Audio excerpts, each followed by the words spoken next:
राधे राधे दोस्तों पितृपक्ष में सूर्य देव को जल देने वाले लोटे में डाल देना यह एक चीज आपके पितृ करेंगे आपको माला माल। मृत्युदंड पितृदोष तुरंत हो जाएगा समाप्त। दोस्तों शास्त्रों के अनुसार भाद्रपद माह की पूर्णिमा पर पितृपक्ष की शुरुआत होती है, जो कि अश्विन माह की अमावस्या यानी कि सर्वपितृ अमावस्या पर समाप्त होते हैं। पितृपक्ष के पहले दिन पितृलोक से धरती पर आ जाते हैं और 16 दिनों तक अपने परिजनों द्वारा श्राद्ध तर्पण पिंडदान कर्म स्वीकार कर सर्वपितृ अमावस्या पर वापस पितृलोक को चले जाते हैं। साल 2024 में पितृपक्ष की शुरुआत 17 सितंबर दिन मंगलवार से होकर इसका समापन 2 अक्टूबर सर्वपितृ अमावस्या पर होगा। इस बार पितृपक्ष में एक तिथि का क्षय होने की वजह से पितृपक्ष 15 दिनों तक रहेंगे।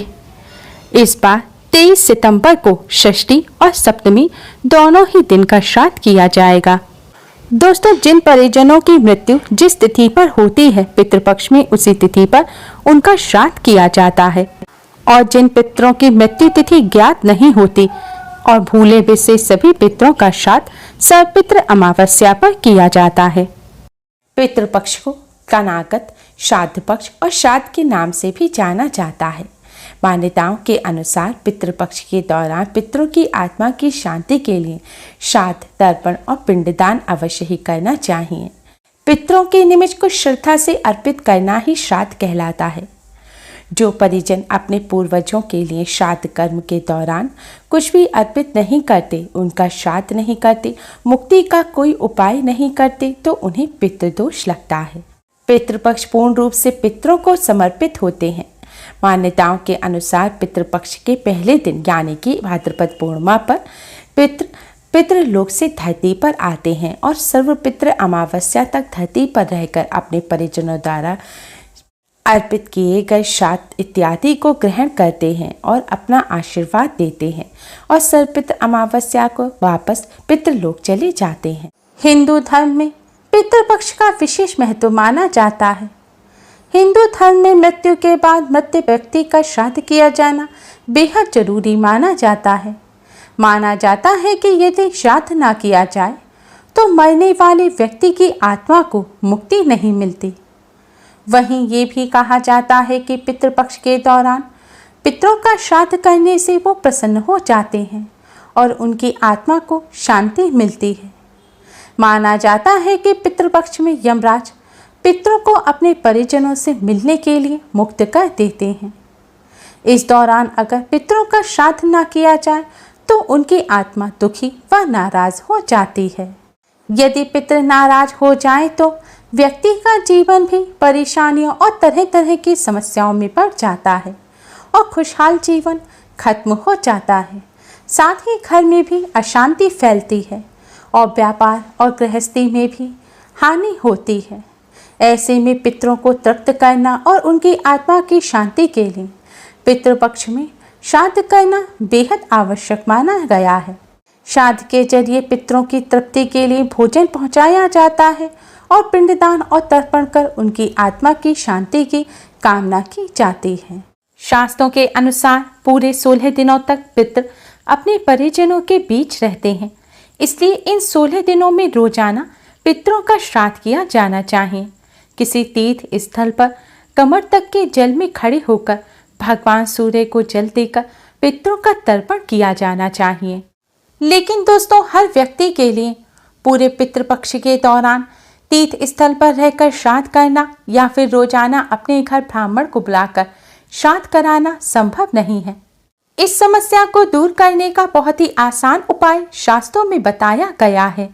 आज की इस वीडियो में हम आपको पितृपक्ष में करने वाला एक बहुत ही आसान और असरकारक उपाय बताने जा रहे हैं। पितृपक्ष में यह उपाय रोजाना करना चाहिए। इस उपाय को करने से पितृ प्रसन्न होते हैं और अपना आशीर्वाद देते हैं। इस उपाय को करने से जन्मों जन्मों के पितृदोष दूर हो जाते हैं। पितृदोष के साथ साथ ही काल सर्प दोष और सभी ग्रह पीड़ाओं से भी मुक्ति मिलती है। दोस्तों इस उपाय को सही प्रकार से करने के लिए आप हमारी इस वीडियो को एंड तक अवश्य ही देखें। अगर आपने हमारे चैनल को अभी तक सब्सक्राइब नहीं किया है तो जल्दी से हमारे चैनल को सब्सक्राइब कर लें और बेल आइकन को हिट अवश्य ही करें, जिससे हमारी सभी नई वीडियोस की नोटिफिकेशन आपको फ्री में सबसे पहले मिल पाए। तो आइए दोस्तों जानते हैं इस उपाय के बारे में। उपाय करने के लिए सुबह जल्दी उठकर स्नान करके स्वच्छ वस्त्र धारण करें। पुरुषों को यह उपाय बिना सिले हुए कपड़े पहनकर करना चाहिए, यानी कि उपाय करते समय पैंट जीन्स वगैरह ना पहने। धोती पहनकर अंगूछा पहनकर इस उपाय को करें। स्नान करने के पश्चात अब आप एक लोटा लें। दोस्तों ध्यान रखें, इस उपाय को करते समय लोहे का या फिर तांबे का लोटा इस्तेमाल ना करें। इस उपाय को करते समय आप पीतल का या स्टील का लोटा ले सकते हैं। स्टील का या पीतल का पात्र लेने के पश्चात अब आप इस पात्र में शुद्ध जल भरें। जल में थोड़ा सा कच्चा दूध डालें। अब इसमें थोड़े से साफ किए हुए काले तिल डालें, थोड़े से साफ किए हुए साबुत कच्चे चावल डालें और थोड़े से साफ किए हुए जौ डालें। अब इस जल के लोटे को आप किसी खुले स्थान पर, अपने छत पर, अपने आंगन में ले जाएं। ऐसे स्थान पर ले जाएं जहां से भगवान सूर्य देव दिखाई दें। अब भगवान सूर्य देव की तरफ मुख करते हुए आप इस जल से भगवान सूर्य देव को जल अर्पित करें, यानी कि भगवान सूर्य देव को अर्घ्य दें। जल चढ़ाने के लिए आप जल के पात्र को अपने दोनों हाथों में उठाकर अपने सिर से ऊपर उठाएं। अब आप भगवान सूर्य देव को जल चढ़ाएं। भगवान सूर्य देव को आपको 3 बार में जल चढ़ाना है, यानी कि थोड़ा सा जल चढ़ाएं, फिर 1-2 सेकंड के लिए रुकें, फिर दूसरी बार जल चढ़ाएं, फिर 1-2 सेकंड के लिए रुकें, फिर तीसरी बार में आप पूरा जल चढ़ा दें। भगवान सूर्य देव को जल चढ़ाते समय भगवान सूर्य देव के गायत्री मंत्र का जाप करें। भगवान सूर्य देव का गायत्री मंत्र इस प्रकार है: ओम भास्कराय विद्महे महातेजाय धीमहि तन्नो सूर्य प्रचोदयात्। ओम भास्कराय विद्महे महातेजाय धीमहि तन्नो सूर्य प्रचोदयात्। भगवान सूर्य देव के इस गायत्री मंत्र का जाप करते हुए आपको सूर्य देव को जल अर्पित करना है। सूर्य देव को जल चढ़ाने के बाद जल के पात्र में जौ, चावल या जो तिल बचे हों उन्हें आप हाथ से निकालकर जल चढ़ाने के स्थान पर डाल दें। अब आप अपने ही स्थान पर खड़े होकर 7 बार क्लॉकवाइज घूमकर सूर्य देव की परिक्रमा करें, यानी कि आपको अपने दाएं से बाएं हाथ की तरफ घूमते हुए सूर्य देव की 7 परिक्रमा करनी है। परिक्रमा करते समय भी आपको इसी मंत्र का जाप करना है। परिक्रमा करने के पश्चात अब आप भगवान श्री गणेश को प्रणाम करें, सूर्य देव को प्रणाम करें और पितृदेव को प्रणाम करें। इसके बाद सूर्य देव से अपने सभी पितरों की आत्मा की शांति की प्रार्थना करें। पितरों की मुक्ति के लिए आप प्रार्थना करें और पितृ दोष से मुक्ति के लिए भी प्रार्थना करें। प्रार्थना करने के पश्चात अब आप पितृदेव को प्रणाम करें और पितृदेव के इस मंत्र का 108 बार जाप करें। मंत्र इस प्रकार है: ओम पितृदेवताय नमः, ओम पितृदेवताय नमः।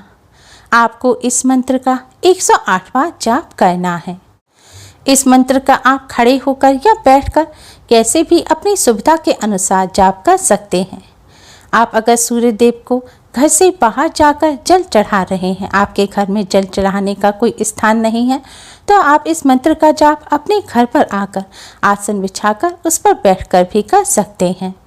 मंत्र का जाप करने के पश्चात पितृदेव को प्रणाम करें और पितृदोष से मुक्ति की प्रार्थना करें। जाने अनजाने में की गई अपनी सभी गलतियों की क्षमा प्रार्थना करें। परिवार की खुशहाली की प्रार्थना करें। दोस्तों, शास्त्रों में बताया गया पितृदोष से मुक्ति पाने का ये बहुत ही अचूक उपाय है। सदियों से यह उपाय हमारे पूर्वज भी करते चले आ रहे हैं। भगवान श्री राम ने भी अपने पिता दशरथ जी की आत्मा की शांति के लिए भगवान सूर्य नारायण का इसी प्रकार से पूजन किया था।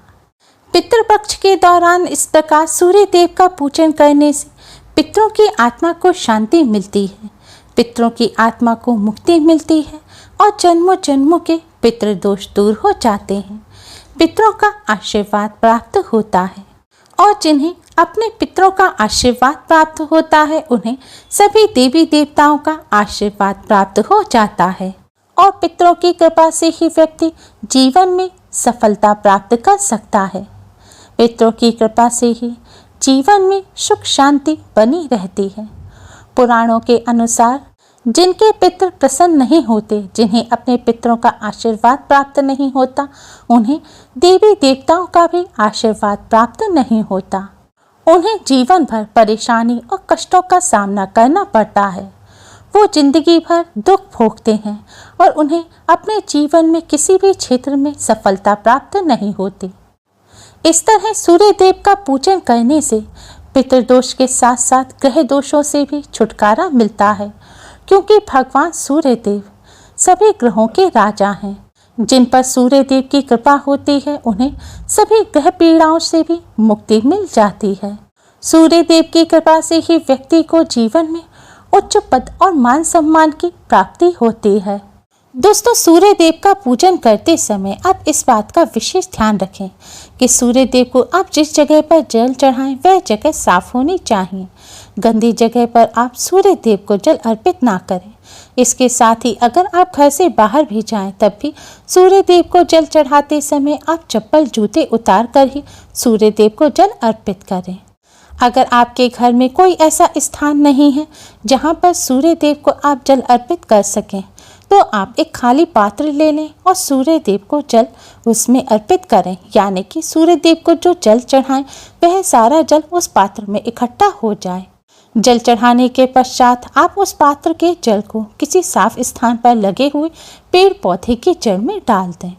सूर्य देव को चढ़ाए हुए जल पर आप भूल कर भी पैर ना रखें, लेकिन जल चढ़ाते समय अगर छींटे पैर पर उड़कर आ जाती हैं तो उससे कोई दोष नहीं लगता।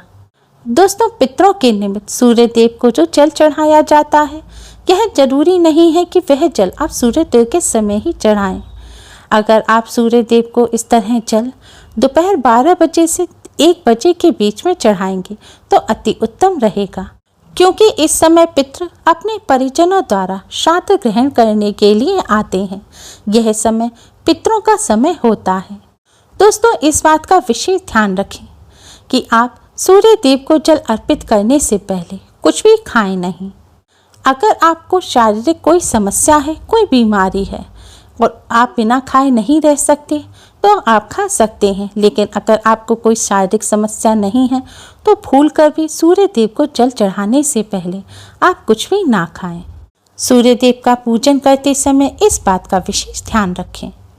उम्मीद है आपको हमारी ये वीडियो पसंद आई होगी। प्लीज़ लाइक करें, हमारी इस वीडियो को अपने फ्रेंड्स और रिश्तेदारों में ज़्यादा से ज़्यादा शेयर करें, जिससे वह भी इसका लाभ उठा सकें।